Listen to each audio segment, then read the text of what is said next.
Folks, today on TalkingTelly, we're going to be discussing the hidden gem of 2022. This movie, folks, I have to say, we've seen a lot of movies this year. We've seen a lot of TV shows this year. Yes. We've witnessed a lot of the greatest televised moments of this year. And yet, this movie right here, has got to be the diamond in the rough. This is the Aladdin of movies, TV shows, and drama, and theatre, and anything else. Any form of media. Well, I wouldn't say any form of media. Like, the World Cup's been interesting, folks. But you know what's more interesting? I'd say movies. Bullet Train. The movies. There hasn't been a movie. There hasn't been a movie come close to Bullet Train that's come out this year. Apart from, I know everyone loves it. I haven't seen Everywhere All at Once. You know that movie? Everything Everywhere. I can already tell that movie ain't even gonna come close to Bullet Train. I'm just saying, people say that movie is like crazy as well. Probably have to watch. We probably have to watch it. Oh yeah, we probably do. It's got like, people love it. It's like mental. And that, like, you can put away your smile. You can put away your double-ek phone. You can put away all these stupid ass, goofy ass, corny ass, stupid ass, diabolical I'm trying to looking. think of movies that are not Marvel movies that came out this year that were decent. No, I can't really name any. There hasn't, 2022 has not been a good year for movies. I mean, The Northman came out, but like, I wanted to see it, but I never did. I don't know.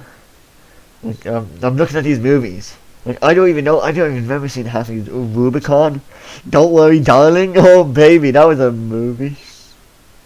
Like, Isn't that that's the a weird girly movie? That's the one where fucking that One Direction guy. Harry Styles. Yeah. What else came out? The Grey Man. What a movie, praised. With Ryan Gosling. Ticket to Paradise with Clooney and Julia Roberts. God, Julia Roberts. Yeah. Yeah, these movies sound like a snooze. Oh, what you Yeah. mean? Yeah, none of these movies, folks. None of these movies come close to Bullet Train. Like, Bullet Train. I've been sleeping on Bullet Train, folks. I've been sleeping on Bullet Train.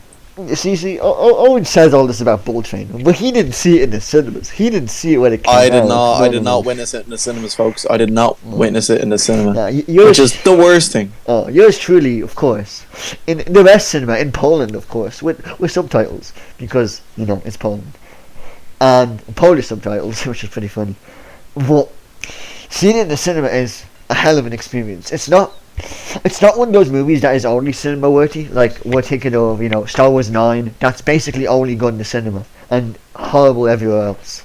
This movie is phenomenal in the cinema, and not even better, but it's phenomenal at home as well. So basically, the best way to sum it up is it's literally over the top, funny, goofy, and sometimes John Wick, which is on a train. That's basically what this movie is. It's about an assassin. It's a bunch of assassins they all have their own goals or unique goals, and they need to do whatever they need to do on this train.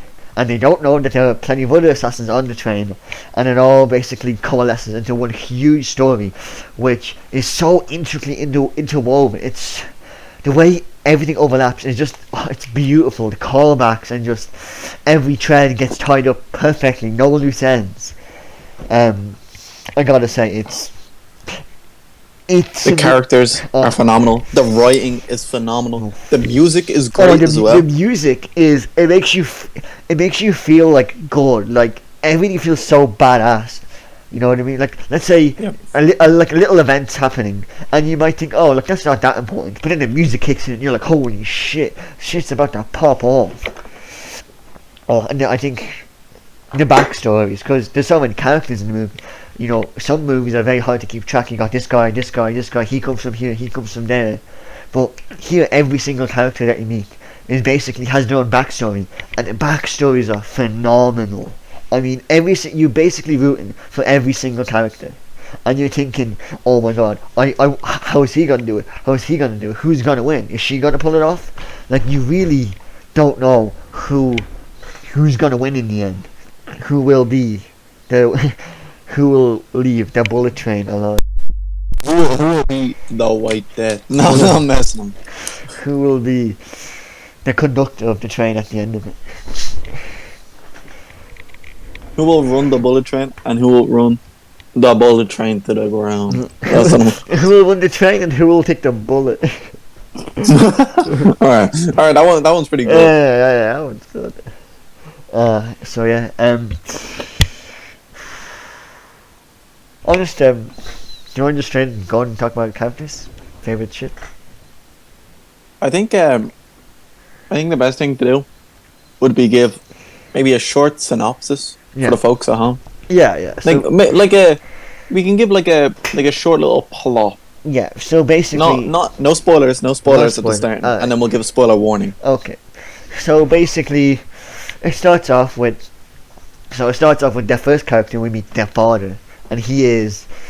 All we know at the start is his son has been pushed off a roof in critical condition in the hospital, and he has to get on the train and do a task. And then once he gets on the train, it's revealed that he must find the briefcase and kill the White Death, who is this enigmatic figure of the underworld who has killed everyone in his path. And his quest is basically given to him by this young adult teenage girl, known as the Prince. And she's like, yeah, here's your job. And at the same time, we have the main character, Brad Pitt, also known as he is the main character, also known as the Ladybug, coming onto the train. And he doesn't like guns. He wants to play it safe. He uses firecrackers and all these unorthodox techniques. And he gets on the train. He loses his ticket when walking by the father. So there's basically, throughout this movie, he has a string of bad luck. And I won't say what the Ladybug means or its importance, because after all, it's just a nickname at the start. But it's the way it works, the way it's explained, I really love it. And basically, his job, he's just come back from, pretty tired, how do you say, almost like a maternal leave, or like a stress leave, basically, from being an assassin. And he just wants a quick and easy job, nothing hard, just something like filling in for a guy who's called Carver, who's just sick, it'll be fine. He gets on the train, all he has to do is grab a briefcase, and it's looking fine. And at the same time, we have arguably the two best characters, Tangerine and Lemon, talking to each other on the train. And their goal is basically to protect the briefcase that they have alongside the son of the White Death, played by Logan Lerman. I don't remember the son's name, so we're just going to call him Logan Lerman. Yeah, he practically is just Logan Lerman. So he's just known as the White Death son. That's pretty much it. I don't think he even has a name. But basically, they gave this phenomenal recount of how they got there, because these aren't just two people, these are two professional assassins, and they basically discuss how many people they killed along the way just to save the son. And it's such a fun action scene with just things going on. And then that's basically the groundwork of the movie. You have the prince and the father, who have their own goals, where the father is being blackmailed and he needs to find the briefcase. You have the twins the twins, but one's black, one's white, and they need to protect the briefcase and the son. And then there is Ladybug, who needs to just get the briefcase. And literally, as he's leaving, easiest job of his life, he gets stopped by Bad Bunny. And I think. Do you want to continue? Well, they get stopped by Bad Bunny on the train. And look, I don't want to give away too much, or will we just go through the plot? I think going through the plot would be there's a lot happens in this movie. I feel like it would take. We're literally getting into territory now where it's like, are we? I feel like. Are we spoiling it? Maybe not. Because I don't want to spoil, folks. This is how much I like this. I do not want to spoil this movie on anyone. I don't want to give anyone any information. If someone asked me right now on the street, hey, can you explain the plot of Bullet Train to me? I'll be like, have you watched it? If they said no, I'm walking. I don't care if they have a gun to my head, I'm walking. Because I want people to watch this movie. What's it about? I'm not telling you. Is it a rom-com? I'm not telling you. No, I'm gatekeeping this movie, folks. Except for you loyal fans at home. You folks can have the full membership, if you will. You're getting TalkingTelly Plus here. We will not gatekeep this movie for you. We will tell you straight up, this movie needs to be watched. I don't want to spoil. I think what we can do is first we talk about the characters. I think there's no point in going through like the entire movie because it would not only take us like ages, but also a bit redundant. I think we should just talk about our favorite characters now, and then just give like a spoiler warning and our favorite spoiler moments. Yeah. Okay. So, why don't you talk about your favorite character? My favorite character, folks. It's got to be Ladybug. It's got to be Ladybug. No, it's not the character I most relate to in the movie by any means. I feel like this is a movie where you can definitely relate to characters. Who do you relate to in this assassin movie? Who do I relate to? Carver, of course. I guess. Carver, of course. I mean, you did say no spoilers until you dropped that, for sure. I know, Carver is not a spoiler. Are you sure? Carver is not a spoiler. Anyway, go by on. any means. Yeah, sure. Yeah, okay. Mm-hmm. So, I say the character I like the most would have to be Ladybug. I like, it's not like most main characters in action movies, like high octane action movies, are usually like deadpan, like monotone, grunting, insert yourself here kind of characters. You know, they're real like, we want the audience to feel what it's like in their shoes. Yeah. So we'll just throw someone who barely speaks in here. That's perfect. Not gonna start naming movies here. John Wick. You see, with John Wick though, it's different. Yeah, John Wick. We're like shooter, it's like, it's Mark Wahlberg. Yeah. He's a guy with a gun. Damn, look how cool of a protagonist he is. Yeah, Little Shooter. Or if you look at American Sniper. American Sniper is an amazing movie, folks. But he doesn't say much in the movie. He doesn't need to say much. He's like, I am the American Sniper. Yeah, he is. It's a high octane action movie. In these situations, you're not going to talk much. But Bullet Train is just so far off the chain. It's just so unique that it can flesh out characters and still have high octane action. Like, I've never seen something like that done before. I've never seen. They literally take breaks in between fights in some parts of the movie. Yeah. And this isn't even a spoiler. They take breaks and just talk. These are all like highly trained, highly capable assassins. And like, we'll have a conversation. It's the way they juggle combat with exposition and humor. I think what's important to me is, obviously not every movie needs to be like a big goofy laugh, a big ha-ha. We've seen plenty of movies, even recently, that have been very, very mentally stressful and sad. Oh, dear Lord, folks. But you would love to know. We'll talk about that later, but I'll give a little hint later. But I will say, let's just say you watched it, this movie has a very particular style of comedy, basically. And if you don't like it, you probably won't like the movie, which is a shame. However, I think I love the comedy. I feel like you'd be hard pressed to hate it. It's just brilliantly done. It's not super serious like John Wick, but it's not goofy. It's not like, oh haha, bang bang. It's just the mixing. It's a perfect balance, which is impossible. It's basically nigh impossible to achieve, because how do you balance an action movie with humor without it turning into Guardians of the Galaxy, sanitized humor, or it going like John Wick, fully into action and no humor. I think the way Bullet Train's done it is masterful. Perfect. Yeah. Folks, I don't say this about a lot of movies, but the way it composes itself, the way it, I don't know, just the way the movie goes about in general, it's just really, really high standard. Yeah. It's really good. You can tell that the actors, and everyone involved really enjoyed working on this movie. I mean, there's nothing. There's no no one half-asses it. There's no bad CGI. There's nothing that you'd question and go, why is that there? Why did they do this? It's just pure high-octane action, fun, with a great interwoven story. You can tell the writers weren't being sloppy with it either. No, God. Every single point they make in this movie, folks, every single point, like you said there, every single point is wrapped up neatly. It's like a present. This movie's like a present. It's just wrapped up a little bow at the end, you know? It's a present to us viewers. Yeah. It's. I think we can go into some spoilers now. I feel like. Few spoilers. I think what I just want to say is how they tie. I just want to give a couple of examples of how they basically make the story into this huge basically web of choices and how it ripples alongside. So, for example, at the start of the movie, when at the start of the movie, when Ladybug is going to his locker and taking his equipment, you're like, why is he taking firecrackers?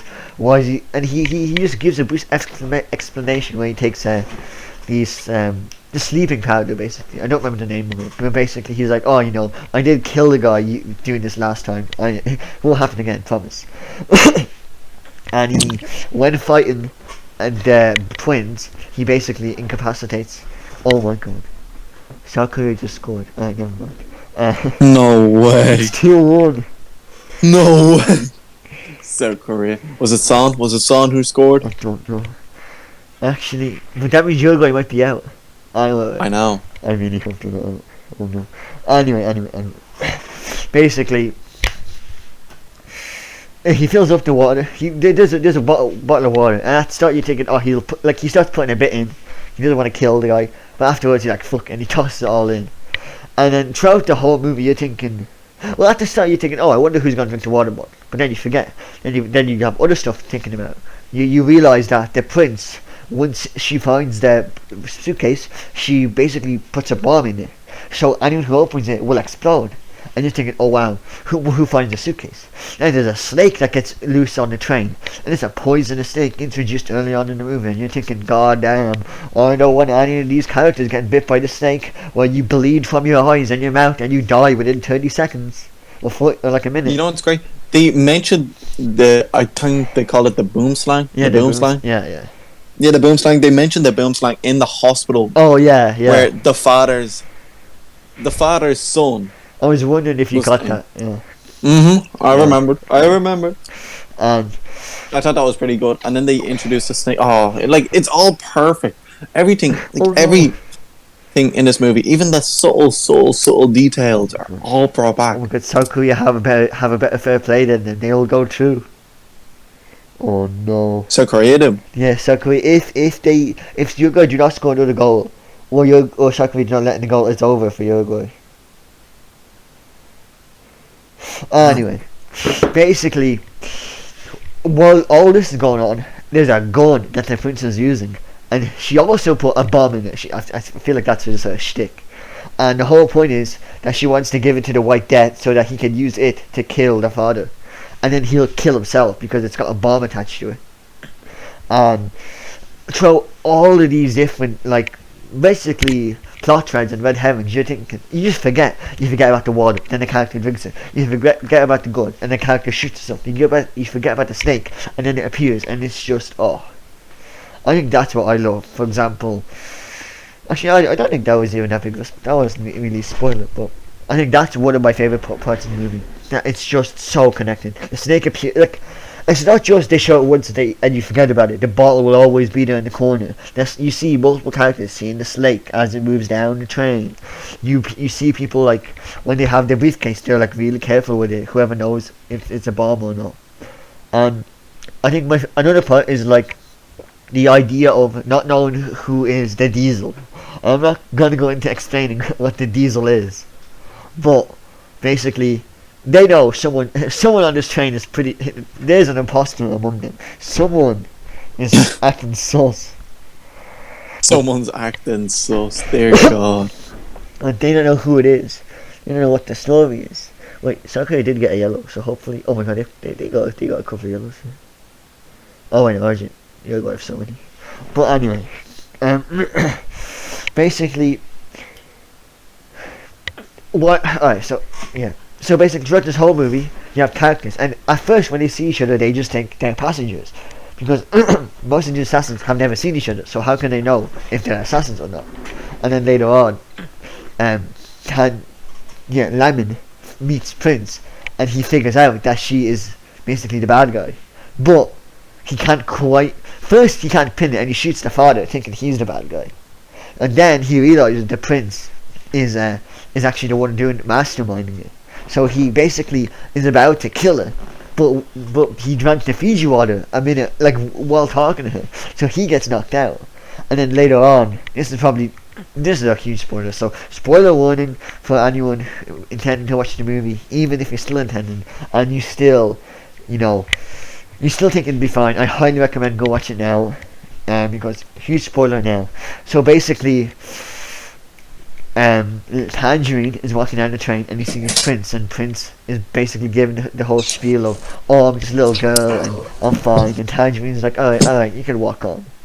And then he turns and he sees the diesel sticker on it, and he's like, wait a second. And he's like, you're the diesel, you're the person who's causing all this. And he goes to do it, but in the end, Ladybug shows up. And it's funny because Ladybug wanted to talk to him earlier, and Tangerine was having none of it. But now Ladybug is seeing that Tangerine's got a gun with this young girl, and he's like, whoa, what's this? And they have a quick scuffle, and then bang, Tangerine dies. Gets shot in the neck. The same way that he was saying that you need bulletproof vests, and Lemons was saying he'd rather get shot in the neck. His own flesh and blood gets shot in the neck then. And it's just, the way the plot, just the misdirection of it, I love it. I love the what would you call it? I think foreshadowing. The foreshadowing is great as well. Yeah. Like they talk about at the start of the movie, the White Death, how he goes to the dojo or whatever. You know, of the kingpin in Japan, the Yakuza boss. The backstory of the White Death, just to quickly cut in, is so badass. That man literally just goes up, beats the shit into a few people, becomes a trusted ally, and then burns the place down. Dear God, the man doesn't take no. I love seeing him roll the gun, like rolling the barrel of the gun on his sleeve, and then it looks so cool. Let's see if your luck tries out today. Rolls the barrel, shoots him. It's pretty fucking cool. Oh my God! So South Korea match is over. It's all down to Uruguay. If they don't, they need to score or they're out. I don't know if they know that. Well, actually, I think they do know that because Cavani nearly scored. Anyway, go on. So what? I just went on a bit of a tangent. What would you say you loved about this movie? Actually, one of the things which I feel like you didn't really pick up on was the reuse of scenes from different people's perspectives. I really like that. So I think there's one scene where it's like, you got the White Death, he puts his hand on the Yakuza boss's shoulder, Yeah. And this is like, a flashback. At the start. Given at the start of the movie, it's like, the White Death, he gets himself in with the Yakuza, puts his hand on the thing. And you're not really seeing, like, you're shown, like, footage, like a second or two of, like, the other chair members. Yeah. And you think, they're just normal, like, henchmen. There's no, like, importance here. And then you come later on, and you see that, I think they call him the Elder. The Elder actually ends up being one of the chairmen. And they use the same scene again, but except you see him now. And you see it from his perspective. And you realise that the backstory is being told from his perspective the whole time. I thought that was really cool. They reused that scene. Yeah. And then you have of course you have that scene. You have anything with the boom slang in it. The boom slang sliding around. I've always been known as like a concentrate, but they reused the scenes a couple times. Yeah. But you see the boom slang from different heights. For different people's like perspective on it. So, if someone's taller, you see it like lower down. If someone's smaller, I just thought that was pretty cool. Yeah. Um, actually, let's just do a. We could just rate. I mean, all the characters, or like at least the top 5, because it is a train of characters. There is a finite Yeah, amount. it quite literally is a wacky list of characters. I definitely say I don't think it's gonna be hard to do. I already have my 5 in mind. Yeah, we can just do 5. Like, are we going by like overall killing, or are we going by like favorite here? Well, like whatever your favorite is. Like maybe you think they're super cool, but maybe they're not your favorite. You know. Like whatever you think is your favorite. Well, I'm just gonna name out any 5, and then I'm gonna rank them. I'm not gonna do like Well, ranking straight away. We could just do like your favorite 5. Favorite 5. Yeah, I think favorite 5 is a lot easier. Yeah. Well, that's the point. You do your favorite 5. Alright. Favorite 5: Ladybug, Tangerine, Lemon. No, but you're not gonna do. I know, man. Sure. Well, I thought you were gonna do it from 1 to 5, but yeah. alright, yeah, I'll do it from 1 to 5 then.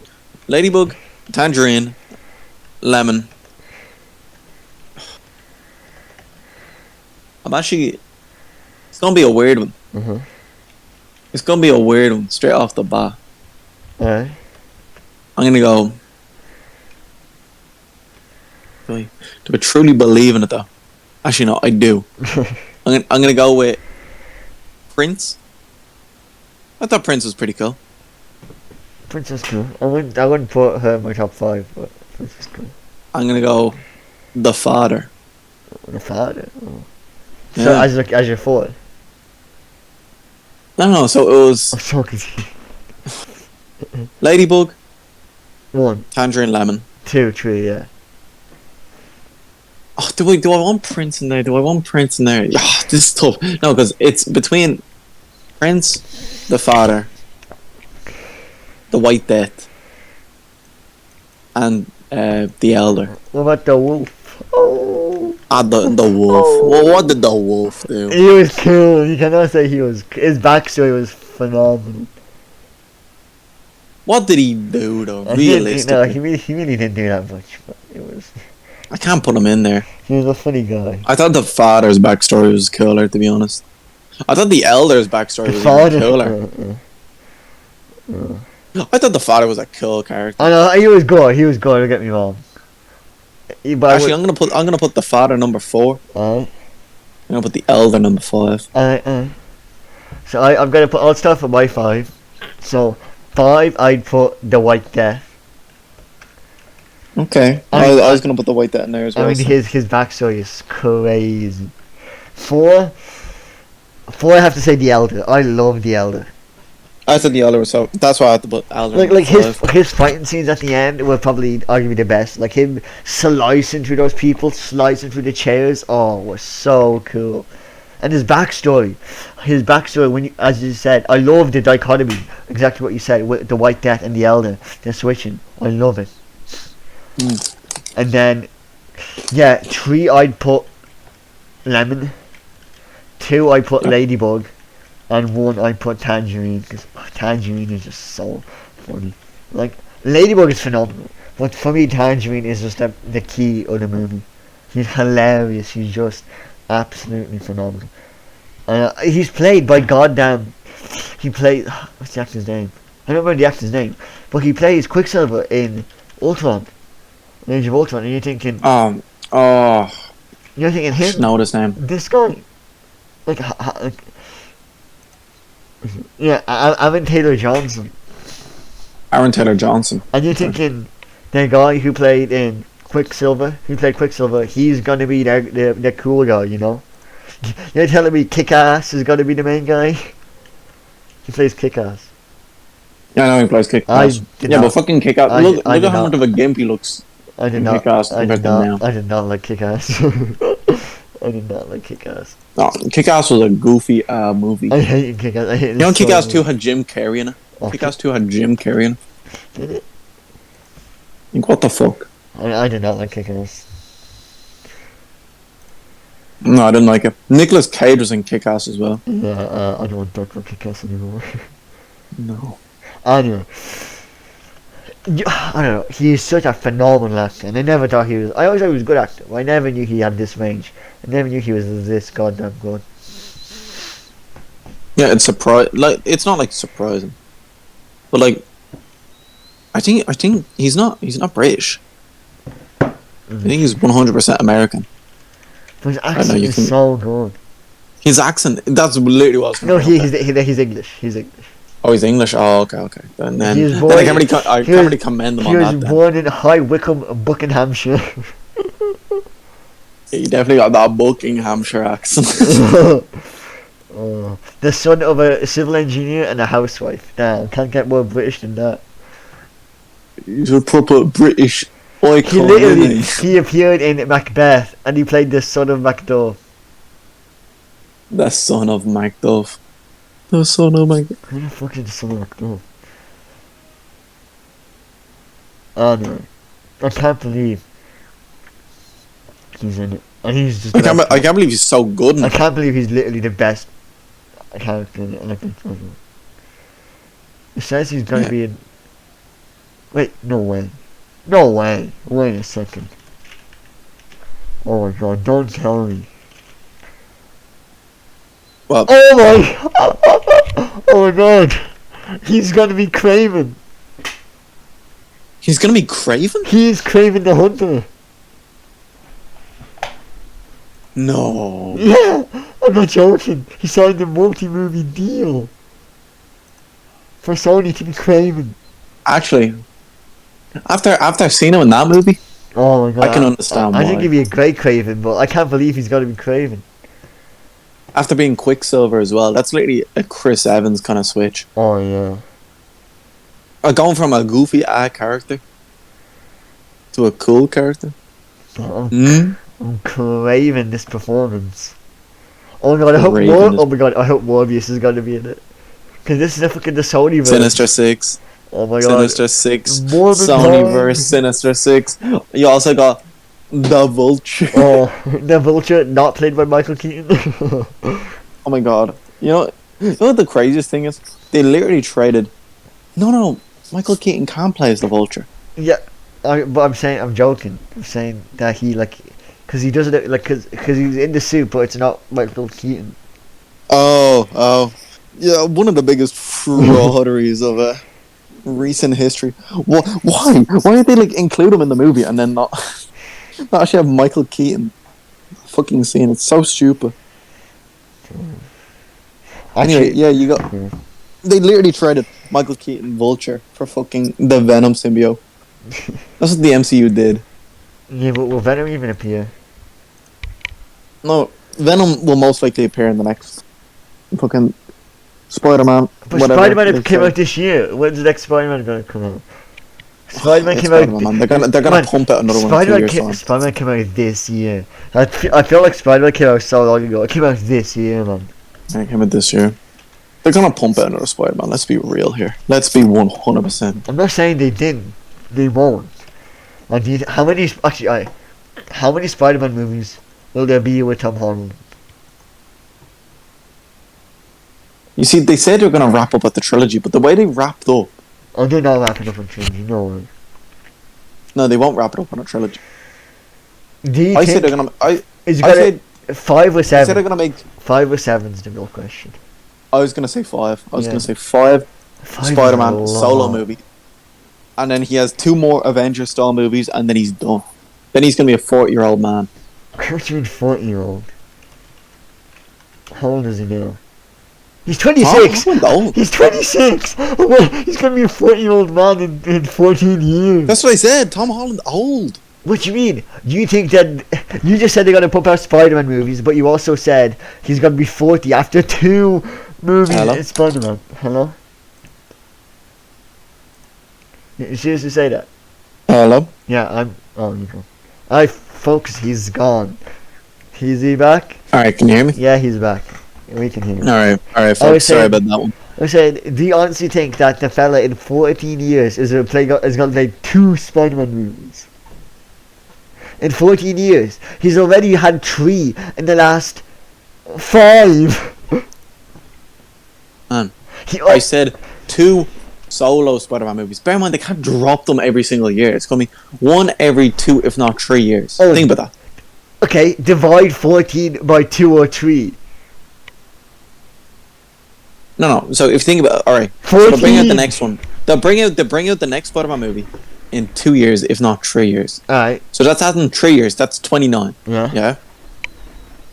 And then they're probably gonna have to bring out one, if not two, Avengers movies in that time that as well, will come aren't out they? at the same time. Like he was in Captain America and Avengers Infinity War and an Endgame at the same time as Homecoming, Far From Home. Like these are like year-long gaps. It's basically, look at this, yeah.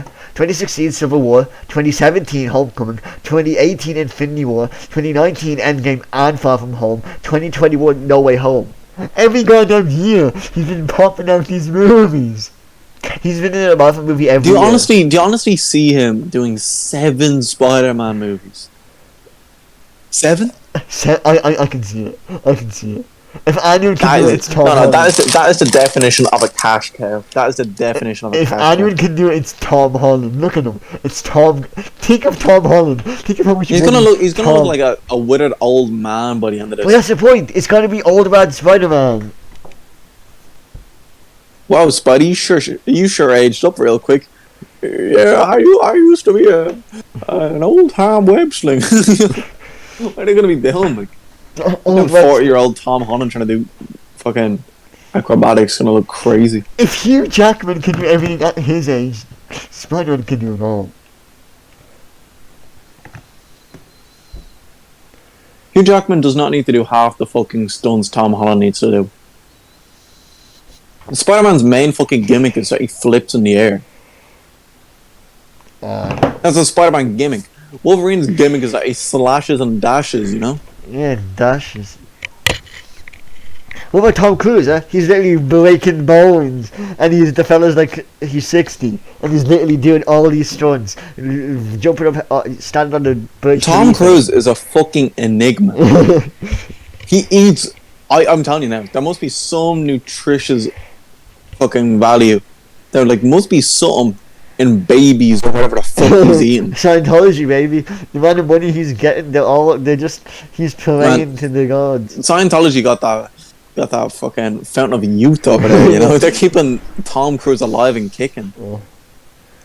Like, how? This man has fully recovered from 3 fucking fully fractured ankles. Oh my god, that's been crazy. So many bone breaks. And he still looks like a 40-year-old.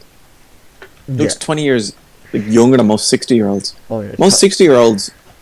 I work in a pub, and you see most 60-year-olds, they look like they're ready to retire. Oh, yeah, Tom Cruise looks like he's got another 20 years left in him. Oh, yeah. Most 60-year-olds look shriveled up. This fella looks like... Oh.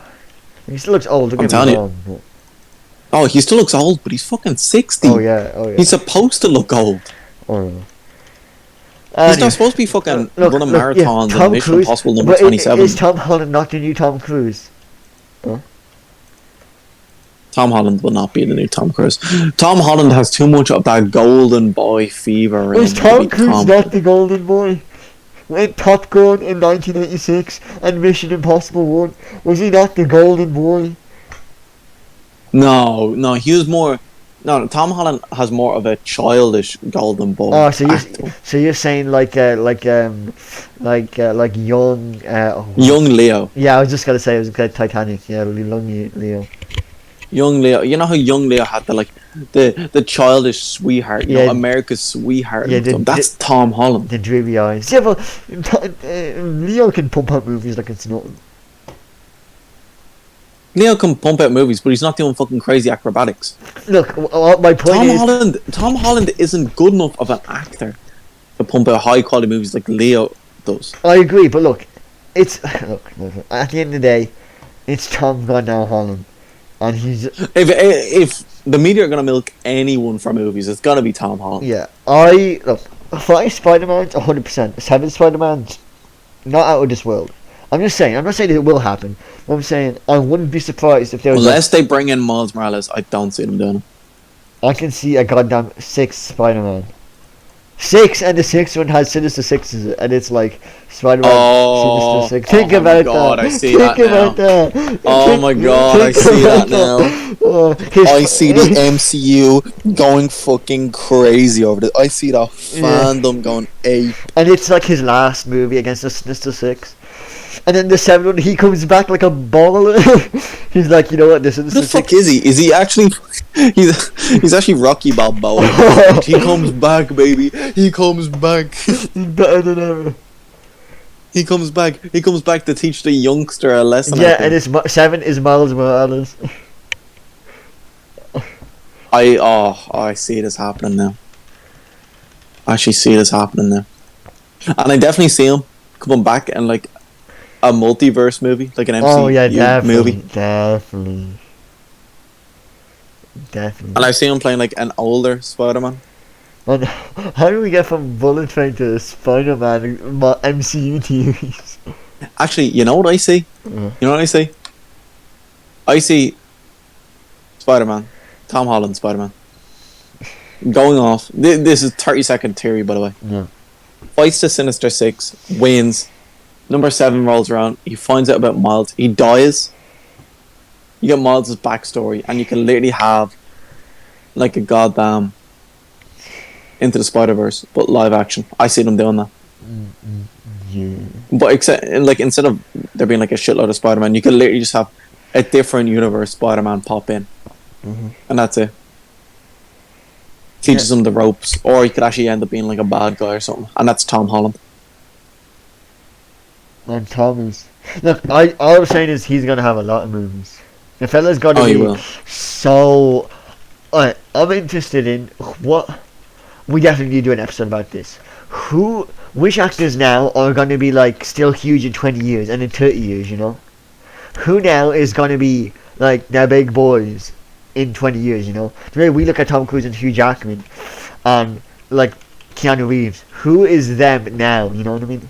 Because like Keanu Reeves, he had all of those goofy movies when he was younger. What was that one where like he's young and his mate is young and they're both like doing some funny shit like high school people? Oh, dude. Oh no, I know. Bill and Ted. Yeah, Bill and Ted. Yeah, Bill and Ted. Like he did all this goofy shit. Like, I wonder who is that now. You know. Honestly, the way I see media going, really fucking shit to say. I feel like it's going to be social media stars right now. Yeah, but Hollywood's always different. Hollywood always has like that gap to social media. As much as they try, there still hasn't been. It will happen. It will happen eventually. You're dead right. But like, I still think there'll be movies, there'll be directors that are like, oh, I'm not gonna have these influencers. I gotta have Timothée Chalamet in my movies. You know what I mean? Timothée Chalamet is almost like a given. You're gonna have Zendaya. You're gonna have Tom Holland still. Oh, Zendaya's already a goddamn. she's already like star stars. Yeah. You're gonna have the cast of Stranger Things. You're gonna have. But they haven't done anything after, apart from Millie Bobby Brown. You're the clowns haven't done anything. Your man, the goofy looking one. He's done a few things. They're all goofy looking. They're all goofy looking. To be fair, you know the guy with the smile and the hat. The actor's like, which one are you talking about? I forget his name. Which one are you talking about? Like the main guy or the other guy? No, not the main guy. Not the main guy. You know, like he's like the goofy looking friend, and he has like the teeth. I don't know. I'll send a photo. It's only 2 episodes. He definitely. I think his name is Dusty. Dusty. I think his name is Dusty. Dusty. I'm trying to think. Timothée Chalamet. What's his name? His name is Gaten Matarazzo. What? I'll send this picture. Yeah, I'm sending him now.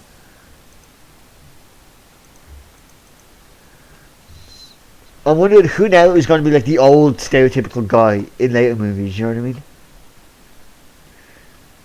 Because like you always need an old guy. Oh, that's easy. That's easy. The Rock. This guy, The Rock is not going to be the old guy. No. I'm talking like a good old guy actor, not fucking The Rock. Oh, The Rock is definitely going to be an old guy. I'm talking like he's definitely going to be an old macho. That's literally what he's made. I'm talking like Ian McKellen, Sir Patrick Stewart. I'm not talking fucking The Rock. I'm oh, looking who's like gonna be proper. old? Oh, I thought you meant like macho old No, guy. who's going to be like the wise, the mentor, the guy with the beard? Who's that going to be? You literally just need to think about. It's literally just actors with like a good, appealing voice. That's it. So who'd be an actor with like a good voice? I think it'd be funny to see like after Bullet Train. I want to see Brad Pitt in like a long beard. And his beard looks kind of. I don't know. Now that I'm looking at it, his beard looks bad. I don't. I see Oh, Brad Pitt become one of them. I see George Clooney become one of them. nah, I see Joy Samuel L. Jackson Clooney's a become bit, like but they're already too old and they haven't like gotten like Ian McKellen was playing old people when he was 50. You know, yeah, but they're he's not. 80 now. He's still playing old people. Like my point is, They're gonna play. They're gonna play the old guys. They're but probably gonna bring out like another Expendables movie, and they're all gonna be in it. But I'm talking about good movies, man. Clooney hasn't made a good movie in years. Samuel Jackson obviously makes great movies, but what has he done apart from beating Nick Fury? Done a bit. What? Hitman's Bodyguard. Samuel L. Jackson. What has he done in the last like 4 years? Apart from one of the Hitman's Bodyguard movies, or that one Kingsman movie, or Nick Fury, You pose a good question right now. and Glass, fucking Glass. Glass. What a movie. That movie, revolutionary. But yeah, Brad Pitt with long beard looks so bad. Oh my god, it looks awful. Holy shit! Look at this picture. Why does it like? It doesn't flow at all. Oh. Oh no! Why does it look so bad? Why he look goofy? Look at that. It does not. Oh, It does not flow at all. Oh my god, his long hair, his long beard is awful. Oh my god, it's so bad. man's got no flow. It doesn't. Oh my god, oh my god. If you saw him in the street, you'd think he's homeless. You'd see him and he's greasy. Like, oh. Real quick, who are you thinking gonna play old people? Hugh Jackman. That'd be tough. Hugh Jackman doesn't do much movies anymore. He's kind of like chilling now. I see Hugh Jackman being like the old guy in But movies. he hasn't done a movie in years as well.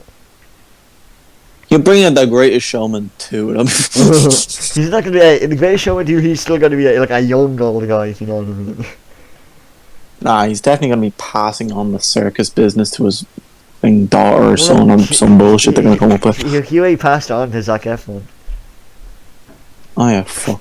I think I see like Jason Momoa as like, you know, like the. I think he's a better macho guy than The Rock. You know, it's like, oh, you've come to learn, you know, the ways of fighting. Look at me, Actually, young Padawan. we're not thinking right now. Carl Urban, perfect old guy. Carl Urban would be a great old guy because he can do both funny and both like grizzled old guy. Carl Urban would be a great old guy actually. He's literally made old guy. That's it. Fella's already old. Fella's already old. He is old guy. He is old guy. You can see him like withered and grey, giving advice to like a youngster coming up. Yeah. And I can't believe he was in the Doom movie. I can't believe I watched the Doom movie. I can't believe we fucking watched the Doom movie. It was so bad. I can't believe I actually enjoyed the Doom movie. That part when he goes first person. We completely slipped off Bullet Train here. Oh, I know. Bullet Train is over. We don't talk about Bullet Train. It's time to talk about the Doom movie with the Rock and Carl Urban. Man, I don't have time to talk about that Doom movie. I got work in half an hour. Oh shit. Yeah, I mean, I feel like we said a piece about Bullet Train. Yeah, we said our deals. Let's just we compared it to John Wick. We talked about how good it is, how really good it is. Actually, that's something I forgot. Cameos. The cameos in Bullet Train are great, and I'm just gonna spoil the cameos right now. Because if you've stuck along to listen to a whole MCU actor tirade, you'll want to. No, you deserve to know the cameos. You have unlocked the secret ending. That is the cameos. So There are three main cameos. I mean, number one, the cast is stacked, so arguably every character is, it's already a cameo that you have Brad Pitt and all these other crazy actors in it. But, so... Technically, that's not a cameo, but... You know what it is? Continue. Yeah, that's my point. Anyway, so... I mean, the small cameo, like very small, would be Kimiko from The Boys. Oh, Kimiko from The Boys. I didn't recognize her. Until I had to literally you be said like, it to me. I had to be like, huh? do you see who that is, Owen? And you were like, huh? So she. Yeah, literally, I saw her. I was like, I have no clue who this woman is. Then next cameo would be. I'd say it's a cameo, even though she's an important character. The Hornet, which is Zazie. Oh, Domino. Yeah, Domino. I mean, it's crazy that she's a Joker and all these other great movies. She's in Joker as well, yeah. I just know her as Domino. Then Channing Tatum being like the guy on the Channing bullet. Tatum was a great one. Oh, Channing Tatum was so good. Constantly. Channing Tatum was probably my favourite cameo. He was so Dude was good. fucking hilarious. Oh, yeah. He was fucking gas. Then Sandra Bullock at the end. Sandra Bullock. Don't forget Ryan Reynolds. Oh, I'm just about to say Ryan Reynolds. Everyone's favorite actor, Yeah, we all love Ryan Reynolds in this channel. Yeah, Ryan Reynolds are, we're your greatest fan. Yeah, we love him. We definitely didn't. We loved your movie, Free Guy. We loved it. That was our favorite movie. We can't help but not watch it. Oh. Just in case we ruin it. Oh. What's funny is like they clearly know that he's a meme because him being like, if it wasn't Ryan Reynolds, it wouldn't be funny. But since it was Ryan Reynolds, it is funny. You know what I mean? Yeah. It being Ryan Reynolds is like, haha, that's so typical.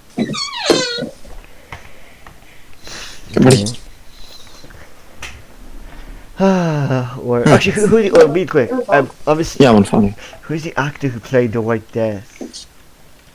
Oh. I was thinking about this one. It's Because I know it isn't a cameo, but the actor who played the Elder is let's check his name. He's in a lot of not only samurai movies, but he's in Wolverine. It's Hiroyuki Sanada. He's in the Wolverine. He plays like the main bad guy. He's in the Mortal Kombat movie, The Last Samurai. Who played the White Death? Oh, it's I know him. He was in. What movie was he in?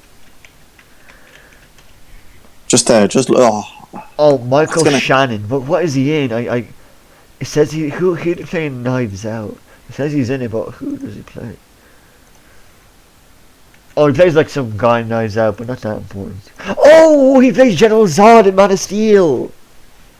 He plays Zod. Look, it's the eyes. The eyes. My God. His eyes when he like darts around. I was trying to think. Oh, Zod. Zod makes sense. Oh. Zod makes sense. Zod was cool. What he died. Classic Zod W. And he's in a lot of other movies as well. It says he's in 8 Mile. He's an 8 Mile. It says, I don't know who the hell he was in 8 Mile, so I don't know. He was in 8 Mile? I don't It just says. What? Okay.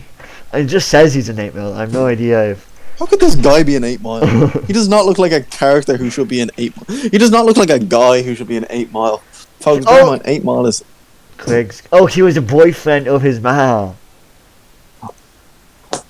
Oh. The bad guy. I don't remember him being... And he struggled. That guy was an asshole in the movie, though. I didn't. Yeah, well, the White Death is not exactly a nice person. Yeah, but he wouldn't be like... That guy's just a prick. Wow. What about Actually, no. What about General Zod? Oh, Zod's just a beast. Zod is actually cool, man. He was a good portrayal of Zod. Zod was actually pretty cool. I mean, his suit is Yeah, weird. not even like... The fact that his suit is just so bulky, but Yeah, but he didn't have the muscle to actually play Zod. no, he was a small guy. He's just a small guy who's put in a suit. You can't really, like... Some people put on the muscle, some people don't. I mean, I guess the argument is then just get someone else, you know. Yeah, you would argue that, but You you can't argue against the higher ups. don't get a skinny guy to play fucking Zod.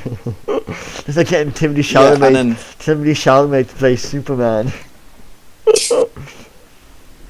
it's like, they're getting pre-bulk fucking Henry Cavill to play Superman. It's probably gonna look okay, but it's not gonna be the same. Yeah, it's like having Brad Pitt play Superman. You're like, what?